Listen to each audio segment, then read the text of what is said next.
Welcome to Driving the Lane with Randy Kryenbrink and Chuck Rowe. Now, Driving the Lane. Welcome to Driving the Lane. Randy Kryenbrink, Chuck Rowe, the show where we talk about mostly one thing only, and that is Panther basketball. Now, it's important that we remind you that although we are the official UNI basketball show for the Panther Collective, our comments may not reflect the feelings of our friends at UNI.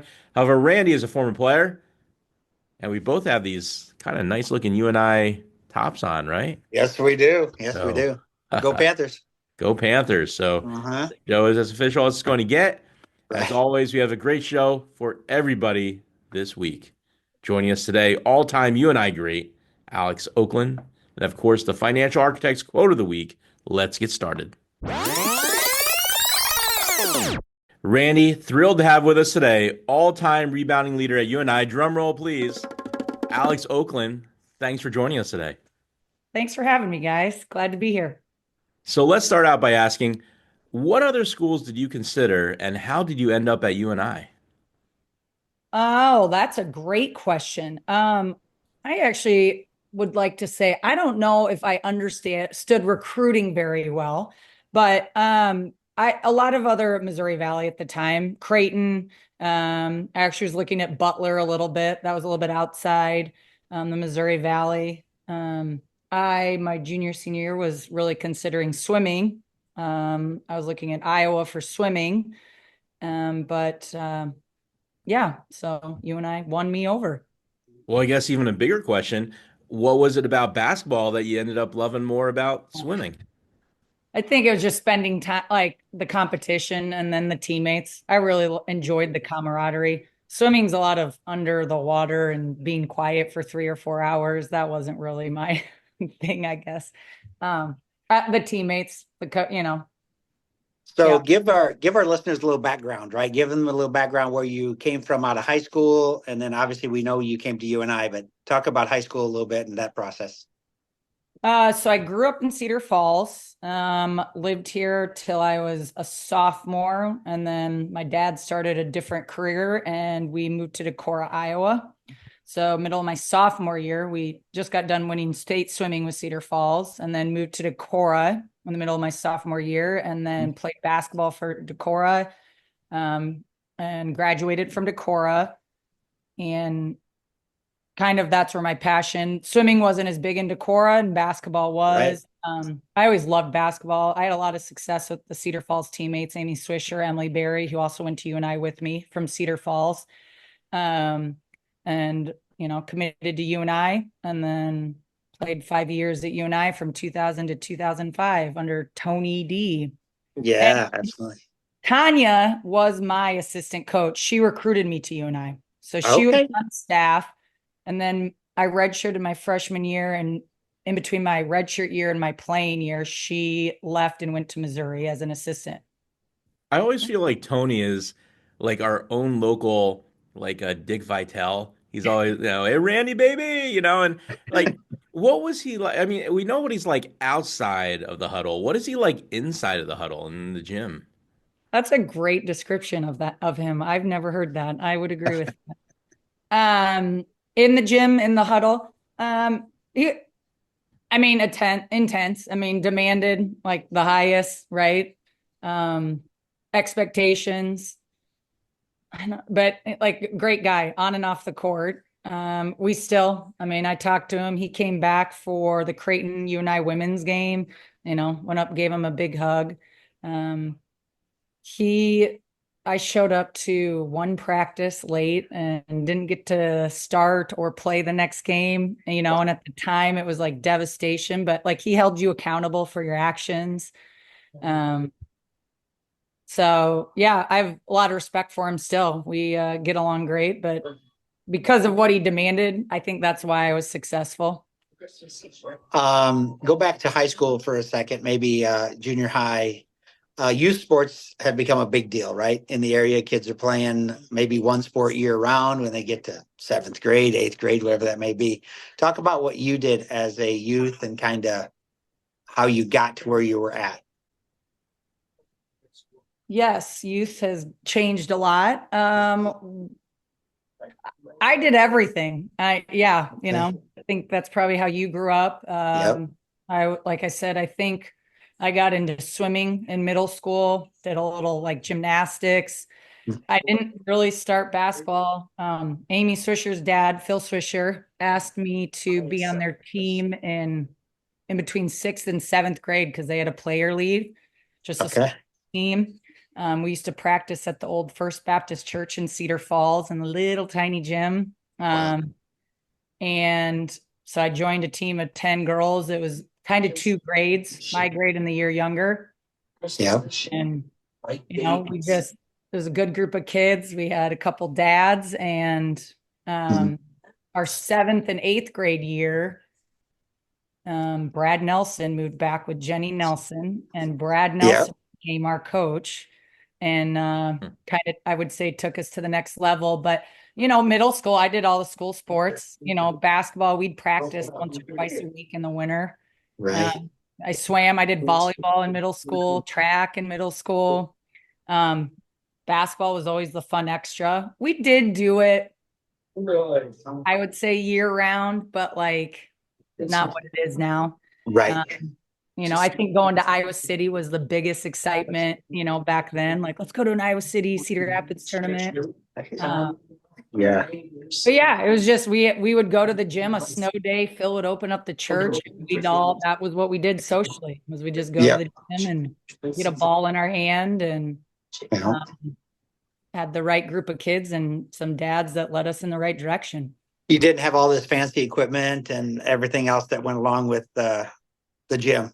Yeah. Oh, I mean, what I do for my job now, I always joke. I'm like, what we give the kids for practice jerseys is what we wore for a game. Right. Versatile mesh jerseys. Like, those are the best. Yes. Well, I was going to ask you, like, between the McLeod Center and the locker room remodels and wireless earbuds and all this stuff, like shooting guns. I mean, do you ever catch yourself doing one of those speeches like, "Oh, these kids have it so easy"? Back when I was a student, do you ever catch yourself doing that? I mean, I do, and you don't want to, right? But I actually I did the shovel breaking ground for the McLeod my senior year. And back then, all we wanted to do was get our own facility. And I look now, and I am very grateful for the West Gym. Like, we could pack that place, 2,000 people, and it was loud, So, as you age, you're like, oh, I really respected how I was brought up. And shooting machines. I remember seeing one of those for the first time in high school, and I was like, oh my gosh. Just it's crazy. Reflecting. Yeah. They can get 150, 200 shots off in 10 minutes compared to what we used to be able to do. But on the other hand, there's a lot to be learned from shooting the ball in the snow out in your driveway, fighting through all that as well. So, but yeah, and I mean, I like a shooting machine, and agreed. I think there's a place for it because it's a lot of repetition. But the success that I had was on the opposite side, like in the old school. Like, I learned how to rebound because I started learning how to pay attention how the ball came off the rim just from rebounding from Emily and Amy and in the gym. And so the shooting machine wouldn't have probably helped me out, but I didn't get the opportunity to shoot threes like bigs do these days, Right. Like, Brad Nelson would have told me to get my tail back in the paint if I would have shot a 3 back. You're right. Yes. So your rebounding was absolutely amazing. Like, per season, Randy, I don't know if you knew this or not, but the last 3 seasons you had 12 rebounds a game, 10 rebounds a game, 9.7. What's even more amazing, Randy, is that she wasn't even the center. So you played with Abby, who was 6'4", Cassie, who was 6'7", which is unbelievable, and you still managed to get that many rebounds. As a competitor, not as a friend, what sort of pride did you get in getting rebounds over them? Oh, I mean, that was just the competitive edge that I had and probably still have. I mean, I never got the acknowledgement for scoring or making threes, but it was, coach in practice would be like, who's going to box Alex out? And so it was like, that was like my reward. Like, that was the excitement.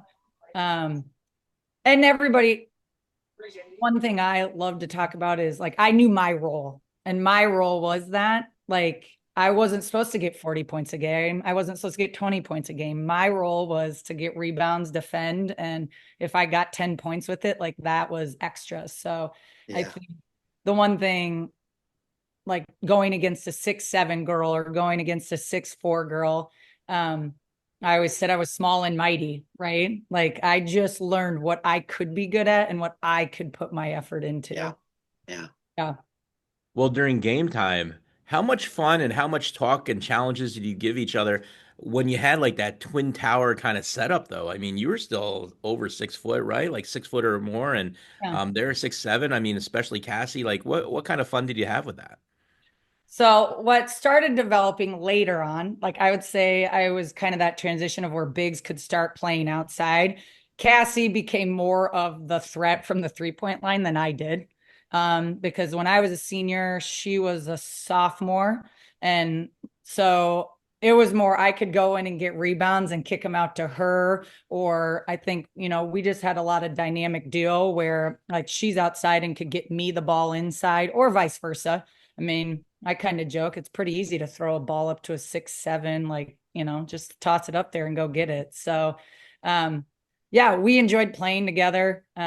We actually, another fun, interesting fact, it's weird that I'm throwing it out there, but Cassie and I played against each other in state my senior year when I was at Decorah. Cassie was at Perry, and we beat them in the semifinals to go to state, or quarterfinals maybe.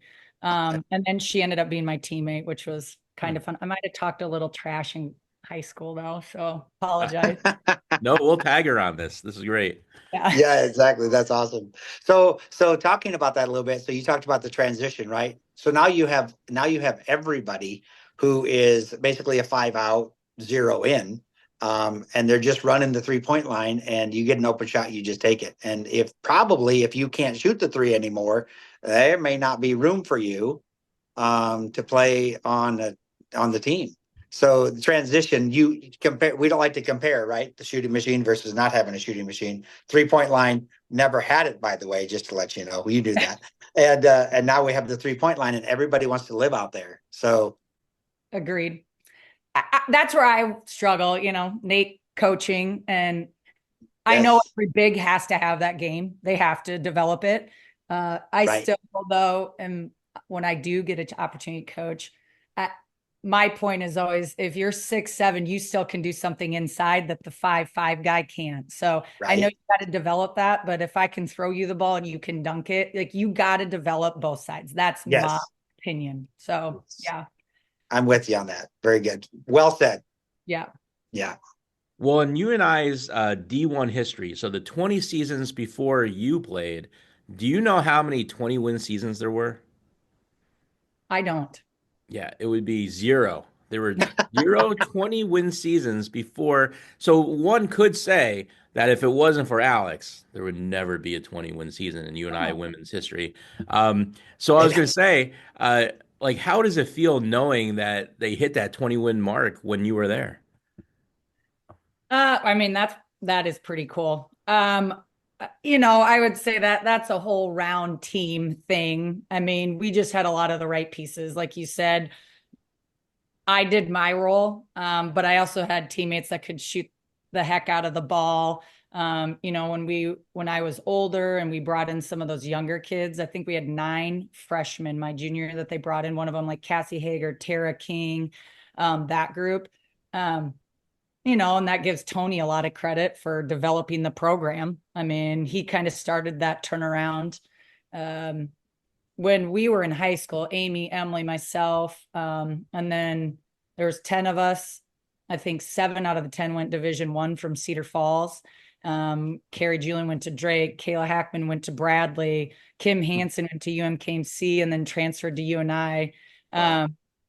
I think we grew up with a basketball IQ as females, and I think that carried over. 3 of us going to UNI. Amy, Emily, and I think played very well together for 4 years at UNI. So I'd give credit to teammates and Tony, willing to take it on and develop us. And we love the game. I still love the game. So it was a lot of fun playing in college. Well, check out this media cover if you could for me. Okay. And when you see this media cover from this year, what does this picture tell you from where the program was to where it is now? Oh gosh. They have all the pieces, I think. They are very talented. I was blessed and got to go to the Virgin Islands with this squad over Thanksgiving, and they played Auburn and Kansas and Pitt. And like, I watched this group of girls, and they're very talented. They work so well together. It reminds me a little bit of like Amy, Emily, and I, like these, like the four, Kaba, Emerson, Grace, Maya, have been playing together for 5 years. Shatia has been playing with that group now for 2 whole years. They just have good camaraderie. They know how to play with each other. Um, and Tanya's a good leader. Tanya's a great leader. I look for them to do really good things this year. I really Yeah. do. We spoke about this before, and sometimes certain people come along. When you hold a lot of records, there's certain people you're okay with breaking your record. There's certain people that you don't want to break your record. And right now, when it comes to rebounding, no one is even close to touching any of your rebounding records, except for one person. And if it wasn't for an injury, there might be a little bit of a closer mark, right? And I think the difference with you and other people is that you're still very close to the women's program. So you know these players almost better than anybody and probably have great relationships with them. How does it feel, one, when you get the chance to break someone's record, which you've done, and then on the other side of things, how does it feel knowing that you were so close with Grace and what she's going through this year? I will start by saying today's day of basketball versus how we played. I did not play to break any records. I didn't know I ever broke records. The night that I got 1,000 points and 1,000 rebounds, I actually didn't know I was going to do it. Like I played just to play. Um, so with that said, I do think some people these days get so caught up in some of that and they don't just play. But you're right. Now that I know I have the records, and I would love for some of them to stick around for ages. I would be definitely willing. I would have been love for Grace to get it. It's more like somebody who like echoes who you were, right? Like Grace works hard. She plays so hard on the court. She plays a lot like I did. It is like heartbreaking to know that like she's done playing. Because she's a great kid, worked hard. I'm blessed and still able to every once in a while, because as an alumni, I can go and practice with them. And it is a fun competition with Grace and a friendly banter that we can get going that, she's still like, I'm going to kick your butt today. And I'm like, go ahead and try, um, she was a great, great player. I mean, she is a great player. She worked just as hard and equally as hard as I did on the court. She did a lot of little things. So, I wish the best for her and her life. And, that's kind of the hard transition is now she has to sit back in a year that she thought she could play. So yeah, my heart breaks for her. I know the team surrounding her still. So, at this point, you just want her to get healthy and get that knee back to so she can move on, with regular life, I guess. And it sounds like if there's anybody who you probably would have wanted to break your record, it probably would have been Grace. I would have been like, okay. You would have handed it off to her. Yes, I would have gladly given her the first place. Yeah, totally. Yeah. Totally. Yeah. Cool. As long as Grace still understands that she owns her during practice, though. Oh, yeah, exactly. Yeah. So I was going to ask because I know the women's team is always looking for people to practice with the women's team, and sounds like you're still doing that, Randy. They're looking for guys too to go out there. Yeah, I could possibly stand in the corner and attempt threes. I could attempt those. Yes. There you go. And I never played defense anyway, so they wouldn't expect me to do anything on that end. So we'd be fine. You'd be fine. We'd be fine. You just Yeah. tag team, somebody else has the defensive end, and Exactly. at half court, you get to go to For both of you here, what is it that you remember your experience about being honored with the UNI Hall of Fame? For me, it was obviously very special. So Wow. So my brother came back for it. My mom and dad were there, which was kind of cool. And then I had a couple, three children who were there. Um, my daughter Jill, we had a great steak dinner, and she asked for ketchup. So I guess you don't do that. I have no, but I didn't remind her not to ask for ketchup. Um, uh, but it was fun to have like Coach Barry, some of the other players there. It was they did it up right. It was really cool to have it, and once again, I'll never forget that. It's just a cool honor to be in the UNI Hall of Fame. And now with my family around, you get to share it with them, right? A little bit. So that's kind of cool. So I hand it off, Alex. Go for it. Yeah, I mean, I'd say the same thing. Especially, you're done playing, for them to honor that all those years that you did put in. It was pretty cool. I didn't necessarily ever expect it. Yeah. I didn't know it was something that I was ever going to be up for. Yep. And then I would also echo what you said, like to have my kids get to experience that and see that. I'd like to say I don't hold any of that over my kids' heads, so them to get to see it firsthand, right? Like, Right. Right. So, yeah, it meant a lot. It still means a lot. I think it's pretty cool. Yeah. Because you sacrifice a lot for 4 years, and Yeah. so I'm gonna make a long story as short as I can here, but Alex and I had the opportunity to coach together on a Thursday night, basically just drills and skills kind of deal. Alex and I were doing that, and they introduced Alex at this event, and the individual who introduced Alex said that Alex was in the UNI Hall of Fame. And one of my grandchildren blurted out, "Well, so is my poppy." And we're like, "This isn't about Randy's night. It was about Alex." So anyway, that was kind of interesting. But once again, to have Alex in the community, still in the community, doing what she does, I am going to tell you, if you want somebody to coach your son or your daughter, Alex is a great individual and a great leader and a great coach. So Alex, thanks for doing that and sharing that with the youth as well. Appreciate that, Randy. Thank you.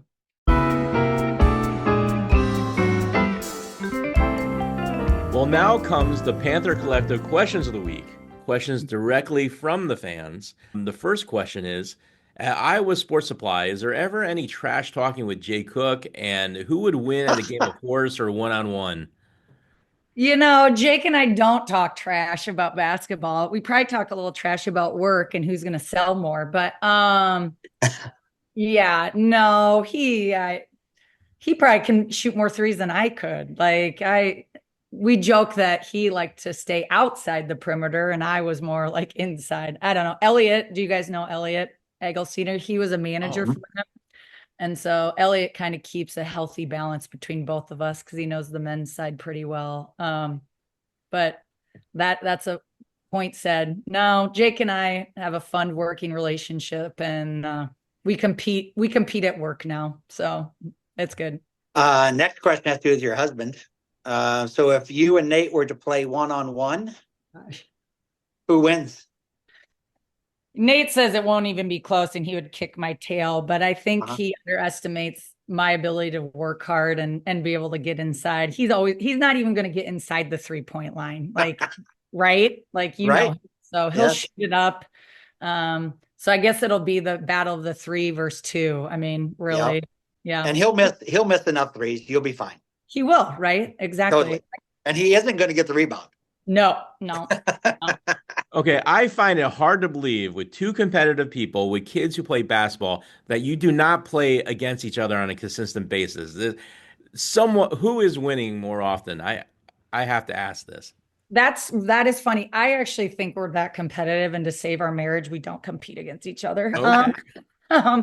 We have started just last summer, so we do have a hoop in our backyard, and I think that was probably the first summer. So we have a sophomore, 8th grader, 6th grader, 5th, and then 2nd. So they're all old enough, and our 2nd graders competitive enough. Like, we actually did a family game of horse. And it did come down to, it was actually Nate and myself, and then I don't know which kid was with us. And I'm gonna be honest, I don't remember who won, but we are at the point where it is full on Nate, Alex versus the children. So there's no grace in our competitiveness at our house. That's so fun. Yeah, I think Nate and I just got to like take our own corners, and I respect his game, and hopefully he respects my game. Well, since you coach youth basketball, how many practices per week and how long should each practice be for a youth team, in your opinion? That's a hard question. I think we overdo it. I think if it's during basketball season, 2 times a week. I think every age group is different. I think we start kids too young, but I have a second grader doing it, so I jump in just as everybody else does. I think they should have fun, but I think by 6th, 7th, and 8th grade, I mean, if they're all loving it, yeah, two times a week during the winter months, probably an hour and a half, 2 hours each practice. But I think there's a fine balance there, is what I would like to say. I also think we need to respect time off, and we need to encourage our kids to understand time off. So for your bodies, for your mental health, I'm learning more about mental health at 42 than I knew then, and all that fun stuff. So I love basketball. All my kids are doing it, and I tell them all they don't have to do it. So I'm like, that was my passion. I just want to make sure they're passionate about what they're doing. So I think checking in with kids, and I joked with my second grader. I was like, no, really, you don't ever, you can wait till you're 18 before you start playing basketball. Right. Nice. He was like, no, I want to do it this year. I was like, okay. So mine are all in it. So I'm just as guilty as everybody else. They even go 2 times a week. So yeah. Along those lines, what do you notice that youth coaches spend too much time on and not enough time on? Oh man, these are like hard questions. Right? That's easy in my book though. We don't spend enough time on skill development.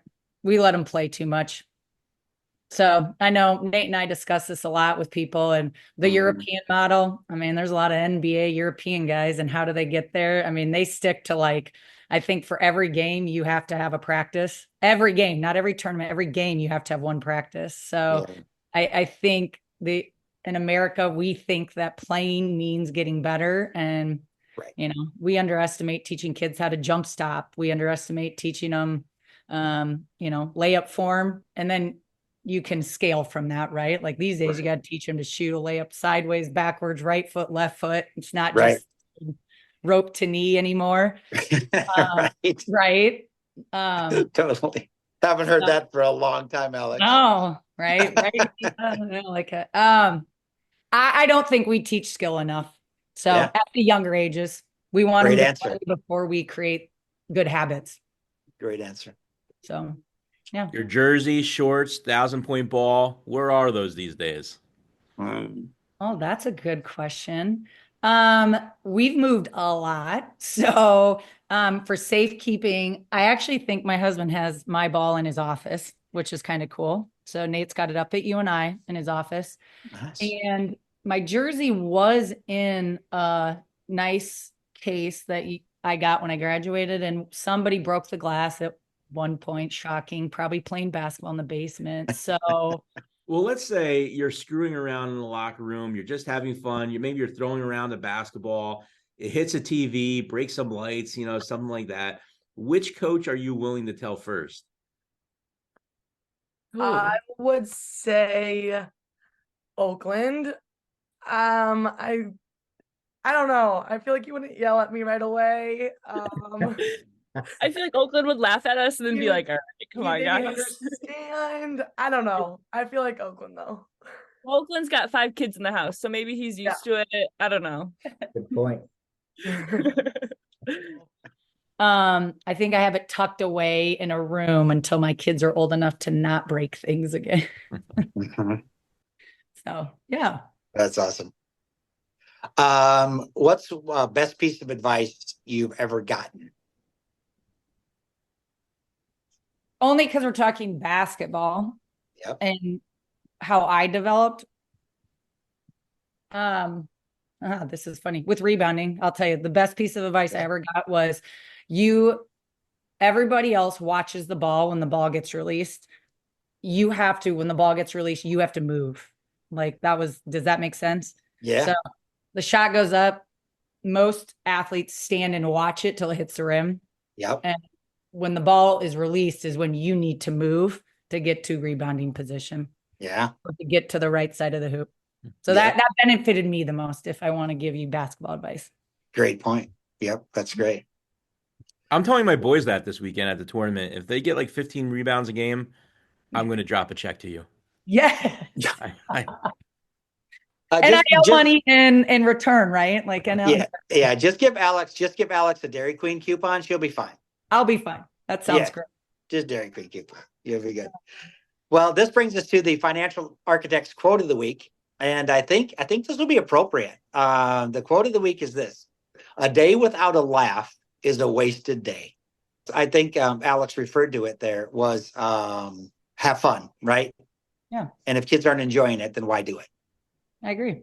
Well, before we let you go, any final words for Panther fans out there? Go support those Panthers. It's going to be a good year for women's and men's basketball. The women's team doesn't get enough, fans. So go support them. Go support them. See you at the McLeod.